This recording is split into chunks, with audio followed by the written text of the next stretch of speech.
सभी प्यारे साथियों को नमस्कार। चतुर्थ श्रेणी कर्मचारी वैकेंसी 2025 की तैयारी करने वाले सभी अभ्यर्थियों का इस वीडियो में हार्दिक स्वागत है। दोस्तों, अब वक्त बहुत खास है। अगले महीने चतुर्थ श्रेणी कर्मचारी भर्ती परीक्षा है। यह सिर्फ एक एग्जाम नहीं बल्कि आपके सपनों की मंजिल है। याद रखिए दोस्तों, सफलता उन्हीं को मिलती है जो आखिरी वक्त तक हिम्मत नहीं हारते। जब आप थक जाए, हार मानने का मन करे, तो बस इतना सोचिए कि आपने इतनी मेहनत शुरू क्यों की। यही सोच आपको दोबारा उठाएगी। ये नौकरी सिर्फ नौकरी नहीं है दोस्तों, बल्कि आपके परिवार का सहारा है, आपके सपनों की पूर्ति और समाज में इज्जत का प्रतीक है। आने वाला हर दिन आपकी मेहनत को रंग लाने वाला है। अब बहाने नहीं, सिर्फ तैयारी। अब आलस नहीं, सिर्फ मेहनत। अब डर नहीं, सिर्फ विश्वास, क्योंकि इस बार आपको खुद को साबित करना है। आपके अंदर वो ताकत है जो किसी भी सवाल को हल कर सकती है, किसी भी मुश्किल को आसान बना सकती है। वह खुद पर भरोसा रखिए और हर सुबह यह सोचकर उठिए, हाँ मैं कर सकता हूँ। याद रखिए, जीत उसी की होती है जो आखिरी दम तक लड़ता है, और इस बार जीत आपकी ही होगी। तो चलिए दोस्तों, पूरी ऊर्जा और आत्मविश्वास के साथ में आगे बढ़िए, मेहनत कीजिए और अपने सपनों को हकीकत में बदल डालिए, क्योंकि 2025 आपके करियर का टर्निंग पॉइंट साबित होने वाला है। तो दोस्तों लगे रहिए, सफलता आपके कदम जरूर चूमेगी। तो दोस्तों इसी के साथ अब चलते हैं हम अपने मेन टॉपिक की ओर। दोस्तों आज हम इस वीडियो में चतुर्थ श्रेणी वैकेंसी 2025 में आने वाले टोटल 50 क्वेश्चंस में आज के आपके लिए इस वीडियो में लेकर के आए हूं। दोस्तों आज हम उन 50 क्वेश्चंस को करने वाले हैं। तो देखिए दोस्तों, बिना समय गवाए शुरुआत करते हैं हम। आज का हमारा पहला क्वेश्चन है, राज्यपाल की नियुक्ति कौन करता है? दोस्तों बताना है, राज्यपाल की नियुक्ति कौन करता है? दोस्तों ऑप्शन है राज्य विधानसभा, मुख्यमंत्री, राष्ट्रपति, प्रधानमंत्री। दोस्तों जो राज्यपाल की नियुक्ति है तो वह करता है राष्ट्रपति। कौन करता है दोस्तों? राष्ट्रपति राज्यपाल की नियुक्ति करता है, यानी ऑप्शन नंबर सी इसका सही आंसर हो जाएगा। दोस्तों अनुच्छेद 155 के तहत राज्यपाल की नियुक्ति भारत के राष्ट्रपति के द्वारा की जाती है। नेक्स्ट क्वेश्चन की बात करें दोस्तों, अगला जो क्वेश्चन है, राज्यपाल का कार्यकाल कितना होता है? दोस्तों बताना है, राज्यपाल का कार्यकाल कितना होता है? 3 वर्ष, 4 वर्ष, 5 वर्ष, 6 वर्ष। दोस्तों राज्यपाल का जो कार्यकाल है वो होता है दोस्तों 5 वर्ष। ऑप्शन के अनुसार कौन सा सही है दोस्तों? सी वाला ऑप्शन इसमें सही हो जाएगा, 5 वर्ष। दोस्तों अनुच्छेद 156 के अनुसार राज्यपाल का जो कार्यकाल है वह 5 वर्ष का होता है, लेकिन वे राष्ट्रपति की इच्छा पर पद छोड़ सकते हैं। ऑप्शन नंबर सी इसका सही आंसर है। नेक्स्ट क्वेश्चन की बात करें दोस्तों, तो अगला क्वेश्चन है, राज्यपाल शपथ किसके समक्ष लेता है? राज्यपाल किसके समक्ष शपथ लेते हैं? दोस्तों इसका जो सही आंसर हो जाएगा ऑप्शन नंबर सी, उच्च न्यायालय के मुख्य न्यायाधीश के समक्ष। दोस्तों अनुच्छेद 159 के तहत जो राज्यपाल है उच्च न्यायालय के मुख्य न्यायाधीश के समक्ष शपथ लेते हैं, और राज्य के उच्च न्यायालय के मुख्य न्यायाधीश या उनके अभाव में वरिष्ठ न्यायाधीश के जो शपथ है दोस्तों उनके समक्ष राज्यपाल शपथ लेते हैं। नेक्स्ट क्वेश्चन है, राज्यपाल किसकी सलाह पर कार्य करते हैं? दोस्तों बताना है, राज्यपाल किसकी सलाह पर कार्य करते हैं? दोस्तों इसका जो सही आंसर होगा, मुख्यमंत्री की सलाह पर और मंत्रिपरिषद की सलाह पर राज्यपाल इनकी सलाह पर कार्य करते हैं। और दोस्तों अनुच्छेद 163 के तहत, दोस्तों ये किसमें लिखित है? ये अनुच्छेद 163 के तहत राज्यपाल मुख्यमंत्री और मंत्रिपरिषद की सलाह पर कार्य करते हैं। नेक्स्ट क्वेश्चन की बात करें दोस्तों, तो देखिए अगला जो क्वेश्चन है, राज्यपाल राज्य की विधानमंडल को कितने प्रकार से बुला सकते हैं? दोस्तों जो राज्यपाल है राज्य की विधानमंडल में कितने सत्र बुला सकते हैं? दोस्तों ये पूछा इसमें, तो दोस्तों इसका जो सही आंसर है 3 प्रकार से। कितने प्रकार से दोस्तों? 3 प्रकार से इसका सही आंसर हो जाएगा। जो राज्यपाल है वो सत्र बुला सकता है, स्थगित कर सकता है और विधानसभा को भंग कर सकता है। नेक्स्ट क्वेश्चन की बात करें दोस्तों, अगला जो क्वेश्चन है, किसी राज्य का प्रथम नागरिक कौन होता है? दोस्तों बताना है, किसी राज्य का प्रथम नागरिक कौन होता है? दोस्तों इसका जो सही आंसर है, राज्यपाल। कौन होता है दोस्तों? राज्यपाल इसका सही आंसर है। और जो दोस्तों जो भारत देश है, यानी किसी भारत देश का जो प्रथम नागरिक है वो कौन होता है दोस्तों? वो होता है राष्ट्रपति। कौन होता है दोस्तों? राष्ट्रपति होता है। और जबकि राज्य का प्रथम नागरिक होता है दोस्तों राज्यपाल।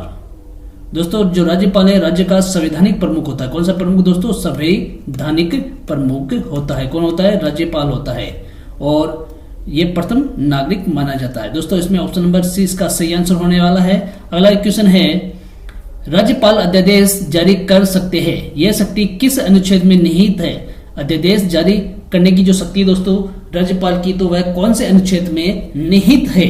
इसका जो सही आंसर है होगा अनुच्छेद 213 के तहत जो राज्यपाल है वह अध्यादेश जारी कर सकता है। नेक्स्ट क्वेश्चन है, इस स्थिति में राज्यपाल राष्ट्रपति शासन की अनुशंसा कर सकते हैं। दोस्तों राष्ट्रपति शासन की अनुशंसा किस स्थिति में कर सकते हैं? दोस्तों इसका जो सही आंसर होगा जब राज्य में संवैधानिक तंत्र विफल हो जाता है, तो दोस्तों जो राज्यपाल है वह राष्ट्रपति से शासन की अनुशंसा कर सकता है। ऑप्शन नंबर सी इस पर सही आंसर हो जाएगा इसका। और दोस्तों यह होता है अनुच्छेद 356 के तहत। कौन से अनुच्छेद के तहत दोस्तों? अनुच्छेद 356 के तहत राज्यपाल राष्ट्रपति शासन की अनुशंसा कर सकते हैं।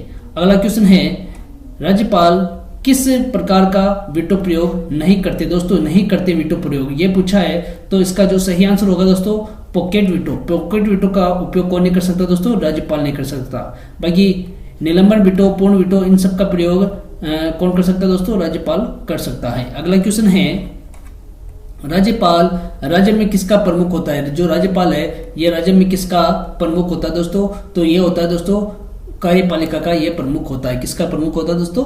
कार्यपालिका का ये प्रमुख होता है। अगला क्वेश्चन है, किस राज्य में राज्यपाल के पास विशेष दायित्व है जैसे कि शांति, जनजातीय क्षेत्र का प्रशासन? दोस्तों उस राज्य का नाम बताना है जिसमें उस राज्य के राज्यपाल के पास में विशेष दायित्व है जैसे कि शांति और जनजातीय क्षेत्र प्रशासन का। दोस्तों इसका जो सही आंसर होगा असम। असम इसमें वह राज्य है जो उपरोक्त प्रश्न में बताया गया है दोस्तों। और इसी के साथ में नागालैंड, मणिपुर, मेघालय जैसे राज्यों में भी राज्यपाल को विशेष दायित्व होते हैं।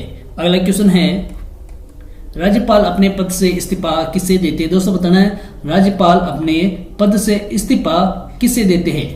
दोस्तों इसमें इस्तीफा देते हैं राष्ट्रपति को। किसको देते हैं? राष्ट्रपति को। और ये अनुच्छेद 156 के तहत जो राज्यपाल है वह राष्ट्रपति को अपना इस्तीफा सौंपता है। अगला क्वेश्चन है, राज्यपाल के अध्यादेश की अधिकतम अवधि कितनी होती थी? राज्यपाल के अध्यादेश की अधिकतम अवधि कितनी होती है दोस्तों? तो यह होती है 6 वर्ष। कितने वर्ष दोस्तों? 6 महीने। 6 महीने राज्यपाल के अध्यादेश की यह अध्यादेश इसका प्रभावी रहता है या जब तक विधानसभा इसका अनुमोदन अस्वीकार न कर दे। अगला क्वेश्चन है, राज्यपाल के पद के लिए न्यूनतम आयु कितनी निर्धारित है? दोस्तों बताना है यदि राज्यपाल बनना चाहता है कोई तो उसके लिए कितनी आयु निर्धारित है? इसका जो सही आंसर होगा दोस्तों 35 वर्ष। कितने वर्ष दोस्तों? 35 वर्ष इसका सही आंसर है। और यह होता है दोस्तों अनुच्छेद 157 के तहत राज्यपाल की जो न्यूनतम आयु है वह निर्धारित की गई है। ऐसा कौन से अनुच्छेद में दोस्तों? अनुच्छेद 157 में। अगला जो क्वेश्चन है, एक व्यक्ति अधिकतम कितने राज्यों का राज्यपाल एक साथ नियुक्त हो सकता है? दोस्तों एक समय में एक ही राज्यपाल अधिकतम कितने राज्यों का राज्यपाल बन सकता है? दोस्तों इसका जो सही आंसर होगा कोई सीमा नहीं। मतलब कि कितने राज्यों का उसको राज्यपाल बनना है एक से, यानी वो एक से ज्यादा राज्यों को वह राज्यपाल बन सकता है, इसकी कोई भी सीमा नहीं है। ऑप्शन नंबर डी इसका सही आंसर है। अगला क्वेश्चन दोस्तों मैथ के पोर्शन से है। तो देखिए इसमें एक वस्तु को 25% हानि पर बेचने पर 300 रुपए मिलते हैं। यदि उसी वस्तु को 25% लाभ पर बेचा जाए तो विक्रय मूल्य कितना होगा दोस्तों? तो देखिए 25% की हानि और यहां पर है 25% लाभ। दोस्तों 25% हानि पर बेचेंगे तो कितने रुपए मिलेंगे दोस्तों? 300 रुपए मिलेंगे। तो दोस्तों इसका मतलब है कि 300 की वैल्यू कितनी होगी दोस्तों? 75%। कितने होगी दोस्तों? 75%। क्योंकि 25% हानि है तो मतलब 75% पैसे मिले हैं तो इसकी वैल्यू किसके बराबर हो गई है? 300 के बराबर। अब बात हो रही है 25% लाभ पर बेचा जाए तो विक्रय मूल्य, यानी विक्रय मूल्य पूछा है तो इसका मतलब है 125%। क्योंकि 100% तो उस वस्तु का क्रय मूल्य और 25% इस पर लाभ, तो ये उस विक्रय मूल्य के बराबर हो जाएगा 125 दोस्तों। अब इसका भाग 300 में दिया तो कितनी बार गया दोस्तों? ये 4 बार गया। 25 चौक 100, 4 4 और 1 5। दोस्तों इसका ऑप्शन नंबर कौन सा सही हो जाएगा? बी वाला ऑप्शन इसका सही आंसर हो जाएगा। अगला क्वेश्चन है, और बी ने मिलकर एक व्यवसाय यानी 18,000 और 12,000, इन दोनों ने ए और बी ने 18,000 और 12,000 लगा करके एक निवेश एक व्यवसाय प्रारंभ किया और 6 माह बाद में सी ने 15,000 का निवेश किया और वर्ष के अंत में दोस्तों 24,000 का लाभ होता है। तो सी का हिस्सा पूछा दोस्तों इसमें। तो देखिए ए अनुपात बी अनुपात सी। दोस्तों ए ने लगाए 18,000 रुपये, ए ने लगाए 18,000 रुपये, ये लगाए दोस्तों 12 महीनों के लिए, और बी ने लगाए 12,000 रुपये दोस्तों, तो ये लगाए 12 महीने के लिए। 6 महीने के बाद में सी शामिल होता है और 15,000 रुपये लगा करके ये शामिल हुआ। अब दोस्तों इनमें देखिए 18 को 12 से गुणा किया तो 18 36 हासिल के 3, 18 कम 18, 18 और 3 21, पीछे 3 जीरो, तो 2,16,000 अनुपात 12 को 12 से गुणा किया तो 144, पीछे 3 जीरो, 15 छक्की 90, तो दोस्तों ये हो गए 90,000। अब दोस्तों इनमें देखिए कितने जीरो कॉमन आ रहे, 3 जीरो कॉमन आ जाएंगे, तो 3 जीरो गए, 3 जीरो गए, 3 जीरो गए। अब दोस्तों इनमें 18 का भाग देंगे तो 18 पनी 90, 18 घंटे 144, 18 कम 18, 18 दूना 36। दोस्तों 12 अनुपात 8 अनुपात 5, तो इन सब का अनुपात हो गया दोस्तों 25 यानी 25 हो गए। अब दोस्तों वर्ष के अंत में कितना लाभ हुआ है, 24,000 का लाभ हुआ दोस्तों, 24,000 का लाभ हुआ है, और ये किसके बराबर दोस्तों 25%, 25 के बराबर है, इनटू क्या ज्ञात करना है दोस्तों, सी का हिस्सा ज्ञात करना। तो दोस्तों सी का हिस्सा 5 है, तो 5 का भाग दिया दोस्तों, इसमें 5 बार गया, 5 का भाग 24 में दिया तो 5 चौक 20, पीछे बच गए 4, 5 घंटा 40, ये डबल जीरो यानी 4800 रुपये आ गए। तो इसमें ऑप्शन नंबर सी इसका सही आंसर हो जाएगा। अगला जो क्वेश्चन है, किसी संख्या का 40% दूसरी संख्या के 2/3 भाग के बराबर है। दूसरी संख्या के कितने भाग के बराबर दोस्तों, 2/3 भाग के बराबर है।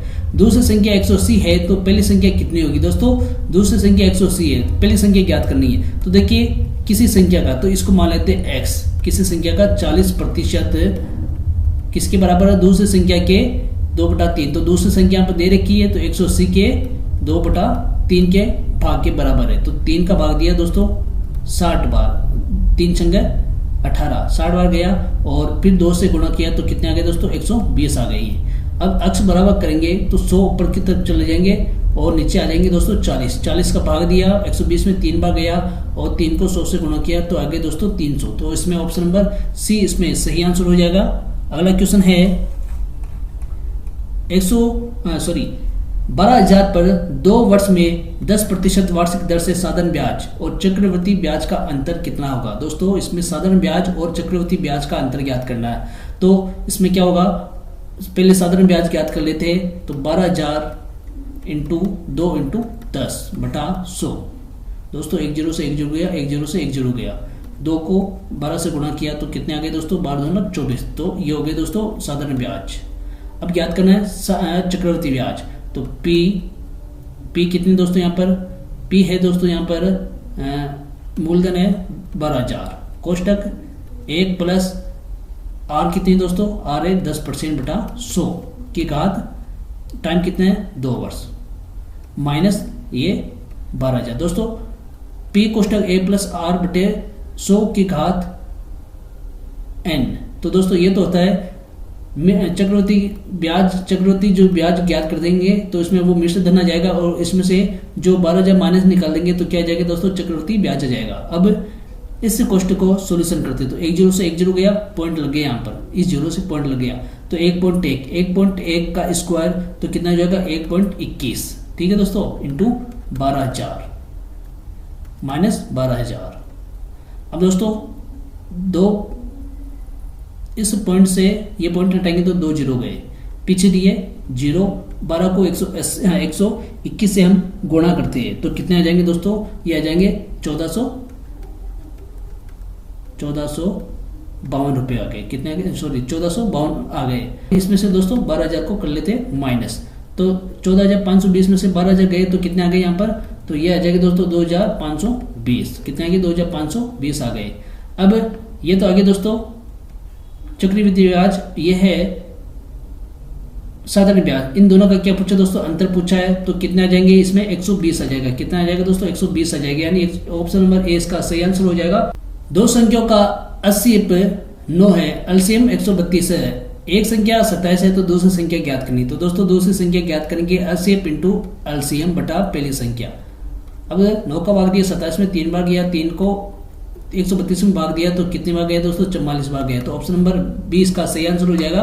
अगला जो क्वेश्चन है, 40 छात्रों का औसत अंक दोस्तों 65 है। बाद में पाया गया कि 83 की जगह दोस्तों 38 अंक लिख दिया गया, तो सही औसत ज्ञात करना है। तो देखिए दोस्तों 40 और 65, 40 छात्रों का औसत अंक 65 है, तो दोस्तों कुल अंक कितने हो जाएंगे? तो 40 इंटू 65, 40 इंटू 65 कर दिए दोस्तों, तो ये आ जाएंगे इसका कुल अंक। तो दोस्तों कुल अंक आ गए दोस्तों 2600।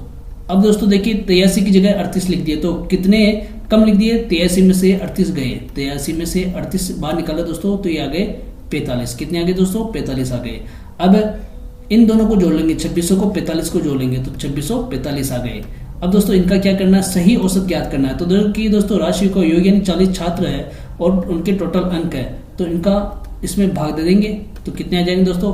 4 छंगे 24, 4 छंगे 24, फिर 4 एकम 4 पॉइंट लगे दोस्तों यहाँ पर, 4 एकम 4 और फिर इसके पीछे 1 बच गए, 4 दूनी 8, 4 पंजे 20। तो दोस्तों ऑप्शन नंबर ए इसका सही आंसर हो जाएगा। अगला क्वेश्चन है, एक ट्रेन 36 किलोमीटर प्रति घंटा की रफ्तार से चलती है। 270 मीटर लंबा पुल कितने समय में पार करेगी यदि ट्रेन की लंबाई 180 मीटर है? तो देखिए दोस्तों इसमें देख रहे हैं 36 किलोमीटर प्रति घंटा, यानी यहाँ पर ये मीटर है दोस्तों दोनों ही, और यहाँ पर ये किलोमीटर प्रति घंटा है। दोस्तों इसको मीटर प्रति सेकंड में बदल लेते हैं, तो इसको 5/18 से गुणा करेंगे, 18 दूना 36, 5 दूनी 10 मीटर प्रति सेकंड। दोस्तों मीटर प्रति सेकंड में बदलने के लिए किलोमीटर प्रति घंटा को 5/8 से गुणा करते हैं, तो दोस्तों आगे 10 मीटर प्रति सेकंड। अब दोस्तों मान के चलिए यहाँ से यहाँ तक ये ट्रेन है, इसकी लंबाई कितनी हो गई दोस्तों? 180 मीटर। अब यहाँ से लेकर के इस पुलिया को पार करना है, यानी 270 मीटर पुलिया इसको पार करना है, तो दोस्तों इसकी टोटल लंबाई कितनी हो जाएगी? यहाँ से ट्रेन से स्टार्ट होगी, यहाँ पुलिया तक खत्म होगी, तो दोस्तों ये ट्रेन का यहाँ से यहाँ तक आने में कितना समय लगेगी ये पूछा। तो दोस्तों टोटल लंबाई कितनी हो गई? 180 और 270, तो कुल लंबाई हो गई 450 मीटर। कितनी हो गई? 450 मीटर टोटल लंबाई हो गई दोस्तों। अब क्या पूछा? समय पूछा है, तो समय बराबर दूरी बटे हुए चाल, तो ये है दूरी 450 मीटर और चाल है दोस्तों ये 10 मीटर प्रति सेकंड। तो 10 से 10 पीछे बच गए 45, तो इसमें कितना समय लग जाएगा? 45 सेकंड इसका सही समय होगा दोस्तों। ऑप्शन नंबर ए इसका सही आंसर हो जाएगा।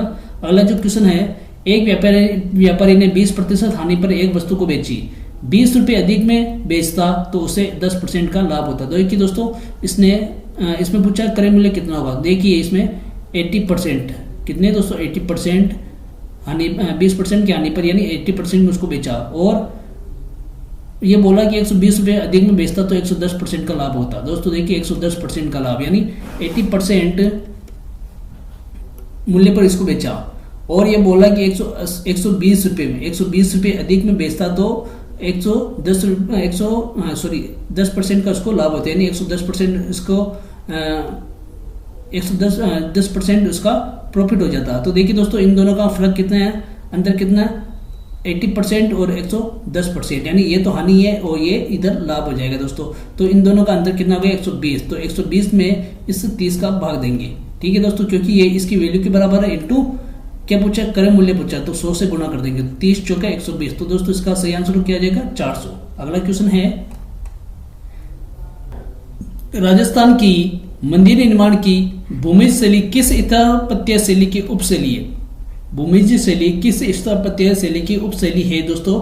तो इसका जो सही आंसर होगा नागर शैली। कौन सी शैली दोस्तों? नागर शैली इसका सही आंसर हो जाएगा। नेक्स्ट क्वेश्चन, जगन्नाथ राय प्रशस्ति कहां से प्राप्त हुई थी? जगन्नाथ राय प्रशस्ति कहां से प्राप्त हुई थी दोस्तों? तो इसका जो सही आंसर होगा दोस्तों ऑप्शन नंबर ए, जगन्नाथ राय मंदिर उदयपुर। जगन्नाथ राय मंदिर उदयपुर से जगन्नाथ राय प्रशस्ति प्राप्त हुई थी दोस्तों। और दोस्तों इसका जो निर्माण है ये किसने कराया था? तो इसका जो निर्माण है दोस्तों ये कराया था कृष्ण भट्ट लक्ष्मीनाथ। कृष्ण भट्ट लक्ष्मीनाथ ने इसका निर्माण कराया था। लक्ष्मीनाथ दोस्तों, कृष्ण भट्ट लक्ष्मीनाथ ने जगन्नाथ राय प्रशस्ति का निर्माण कराया था। और दोस्तों जगन्नाथ राय प्रशस्ति को कहां से प्राप्त किया? उदयपुर से।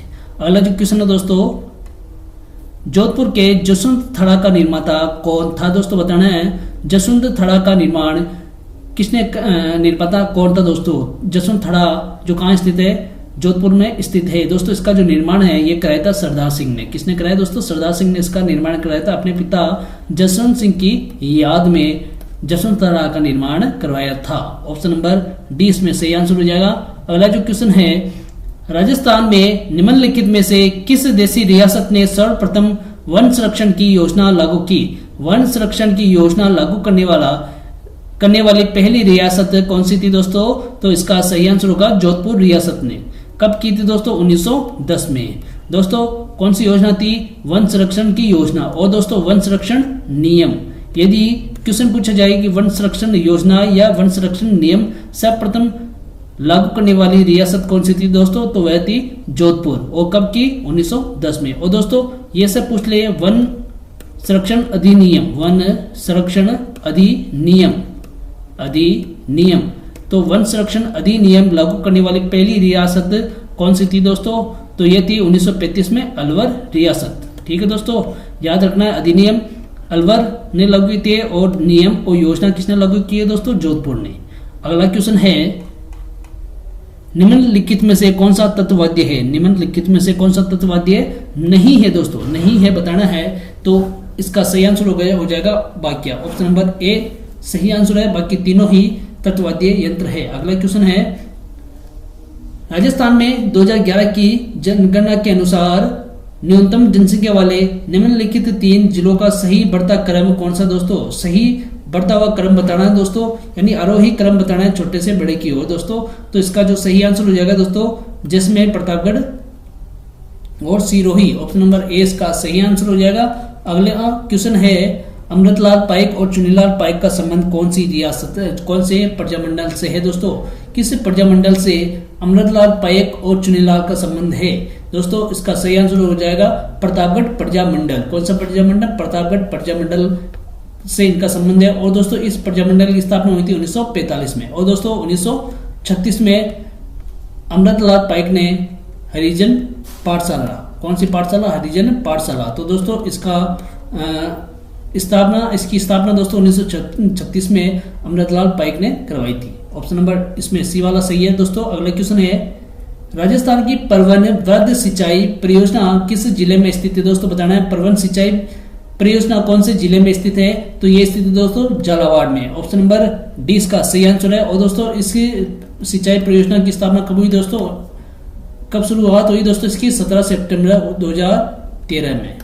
नेक्स्ट क्वेश्चन है, पक्षियों का स्वर्ग माना जाने वाला केलादेवी घना पक्षी अभ्यारण्य का मुख्य आकर्षक है कौन दोस्तों, बताना है।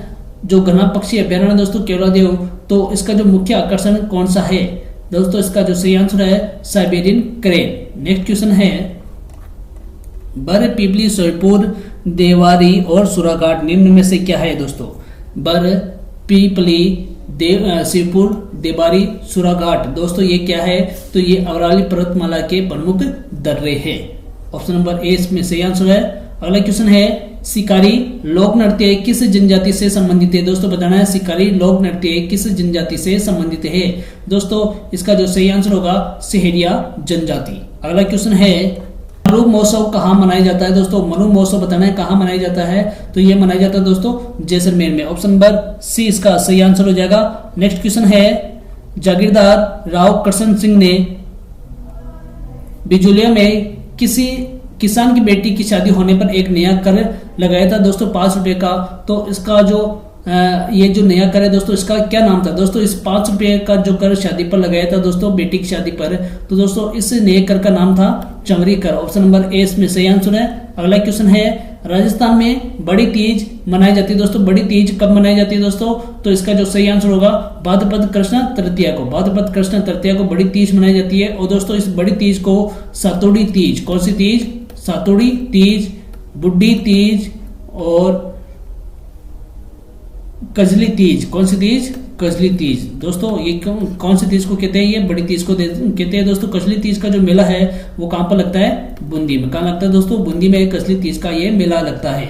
अगला क्वेश्चन है, निम्नलिखित में से कौन सा आभूषण राजस्थान में स्त्रियों के गले में नहीं पहना जाता है? नहीं पहना जाने वाला आभूषण बताएं दोस्तों स्त्रियों के गले में। तो दोस्तों इसका सही आंसर हो जाएगा ओगनिया। ओगनिया महिलाओं के गले में नहीं पहना जाता है। अगला क्वेश्चन है, निम्नलिखित में से राजस्थान में काली मृदा का विस्तार किन जिलों में पाया जाता है? दोस्तों काली मृदा का विस्तार कौन से जिलों में पाया जाता है? तो दोस्तों कोटा और झालावाड़। कोटा और झालावाड़ में कौन सी मृदा पाई जाती है? काली मृदा पाई जाती है। अगला क्वेश्चन है, जारोल भाकर सीकर राजस्थान के निम्न में से किन जिलों में स्थित है? दोस्तों जालोर भाकर राजस्थान के किन जिलों में स्थित है? तो ये स्थित है दोस्तों जालोर जिले में। ऑप्शन नंबर सी इसका सही आंसर है। दोस्तों इस जालोर में डोरा पर्वत, इतराना पर्वत और झारोल पर्वत, कौन सा पर्वत? झारोल पर्वत। दोस्तों ये जो पर्वत है ये कहां पर पाए जाते हैं दोस्तों? तो ये पाए जाते हैं जालोर जिले में। नेक्स्ट क्वेश्चन है, पुस्तकालय शब्द में कौन सी संधि है? दोस्तों बताना है पुस्तकालय शब्द में कौन सी संधि है? तो इसमें है दीर्घ संधि। ऑप्शन नंबर सी इसका सही आंसर है, पुस्तक धन आल्य। अगला क्वेश्चन है, जल्दी शब्द किस शब्द भेद में आता है? दोस्तों जल्दी जो शब्द है किस मतभेद में आता है दोस्तों? तो ये आता है क्रिया विशेषण में। ऑप्शन नंबर बी इसका करेक्ट आंसर है। नेक्स्ट क्वेश्चन है, वह पढ़ रहा है किस काल का उदाहरण है? वह पढ़ रहा है तो दोस्तों ये है भूतकाल प्रगतिशील काल का ये उदाहरण है। नेक्स्ट क्वेश्चन, निम्नलिखित में से कौन सा शब्द तत्सम है? तत्सम शब्द कौन सा दोस्तों? तो अग्नि इसका सही आंसर है। नेक्स्ट क्वेश्चन, नाश्ता हुआ लड़का वाक्यांश में नाश्ता हुआ, दोस्तों ये क्या है? तो ये है विशेषण शब्द। अगला क्वेश्चन है, वह स्वयं काम करेगा में स्वयं में कौन सा सर्वनाम है दोस्तों? तो ये है निजवाचक सर्वनाम। नेक्स्ट क्वेश्चन है, किंतु शब्द किस शब्द भेद में आता है दोस्तों? तो ये आता है अव्यय समुच्चयबोधक में। नेक्स्ट क्वेश्चन है, अतिथि शब्द का शाब्दिक अर्थ क्या होगा दोस्तों? अतिथि शब्द का शाब्दिक अर्थ क्या होगा? तो बिना अतिथि के आने वाला। ऑप्शन नंबर बी इसका करेक्ट आंसर है। अगला क्वेश्चन है, सुशील शब्द में कौन सा उपसर्ग है? दोस्तों बताना है सुशील शब्द में कौन सा उपसर्ग है? दोस्तों इसका सही आंसर हो जाएगा सु उपसर्ग, सु देन सीड यानी सु उपसर्ग इसमें है। तो दोस्तों आज की क्लास कैसी लगी है कमेंट बॉक्स में कमेंट करके जरूर बताएं। आज के लिए इतना ही, मिलते हैं अगले ऐसे ही वीडियो में, तब तक के लिए आप सभी को धन्यवाद। इससे पहले जिन्होंने चैनल को सब्सक्राइब नहीं किया तो चैनल को सब्सक्राइब करें, बेल आइकन दबाएं और अपने दोस्तों के साथ में इस वीडियो को, इस चैनल को शेयर करना ना भूलें। और दोस्तों इस यूट्यूब चैनल पर संपूर्ण पाठ्यक्रम पर आधारित मॉडल पेपर और टॉपिक वाइज टेस्ट सीरीज के लिए मॉडल पेपर अपलोड किए जाते हैं, तो दोस्तों उनको भी देखना ना भूलें। मिलते हैं अगले ऐसे ही वीडियो में, तब तक के लिए आप सभी को धन्यवाद।